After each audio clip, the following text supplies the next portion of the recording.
So we need to talk about Loop and Mist. I didn't expect them to come back, but it's a real quick backstory.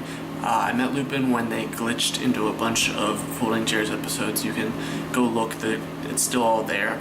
And they seemed pretty, interesting, and so I signed on to work for their TV channel, OPB TV, like an idiot. But I made my thesis for them, and so it turns out Loop and Mist, super bad news, super evil. But a whole bunch of people got together, me included, and we, sent them back to wherever they came from, and everything was fine. I was still under contract with OPB TV, so I was posting things onto their Instagram. But I didn't think it was that big of a deal. But obviously, they're back, which is not good. I guess I'll keep you updated. We have to sort of keep it on the download because I still technically work for them, so I can't, say too much. I can't antagonize myself too much. But just between us, we need to figure out something. We need to stop them because we can't just let them keep. Eventually, they'll break out of their VHS format, and once that happens, who knows? We could all be. This week's episode brought to you by OPB TV, the leader in occult public broadcast.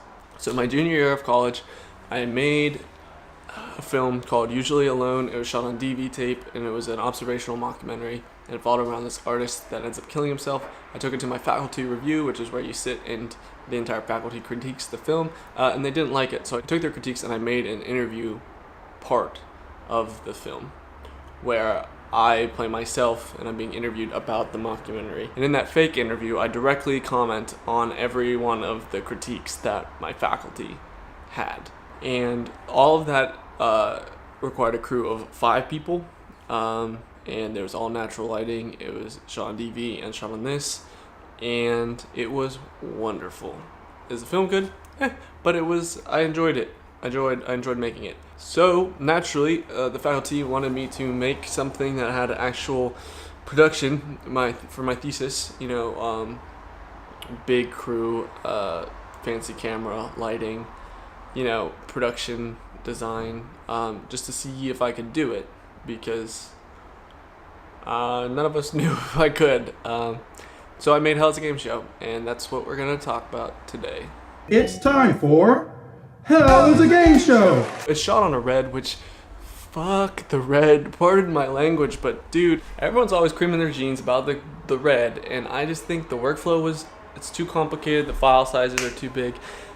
Same with editing on Avid, industry standard, but it's terrible. Corey did a wonderful job as the editor. Cecil did a wonderful job as the cinematographer. I just feel like we could have done a better job without using those two things. Premiere and the Sony would have been golden. Or the C100 would have been better, honestly, I think. And that's just because the workflow, I feel like this film really challenged me as a filmmaker because it was all the things that I don't like about filmmaking. The reason that I'm putting this on the internet right now is because it only has one festival that it's still in consideration for. Didn't get into any of the other ones, which is fine. It's not really what it's about for me. I mean, yeah, I would have liked to get into festivals to be validated in that way. It's always nice to, have your work be recognized like that, but it's not the end of the world. It's not really what I set out for. I made this film to graduate, and I feel like it's clear. I made it for the committee, and it's a pitfall that I get caught in pretty much every year of college, and that's why I have mixed feelings about all the things that I've made. And it's so easy for me to look back at high school, because in high school I made exactly the films that I wanted, whereas in college I made the film that a bunch of professors wanted me to make.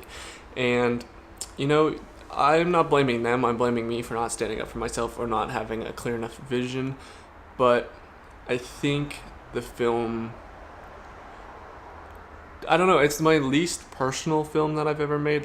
The story has the least to do with anything that I generally write very personal stories, and even if they're ridiculous, and this one has no personal connection to me. Really, just the completion of this film though is a big success in my mind. It was a good time making it. As per usual, my personal relationships with the crew and cast kind of jade my opinion about it, but I don't know, I was having lots of anxiety and panic attacks and stuff when I was making this movie, so the fact that it got made at all is a big accomplishment for me. And so I think it's a good, as I always say, a good chapter marker for that that period, the college filmmaking period. I don't know. It was a good learning experience, but it's hard for me to say, oh, it was just learning experience when I spent a whole year on it. Like, these are all learning experiences, but since it only takes a week, I'm not, they're not precious to me, so I can just be like, oh, this is something I could do differently in the next one and throw it away.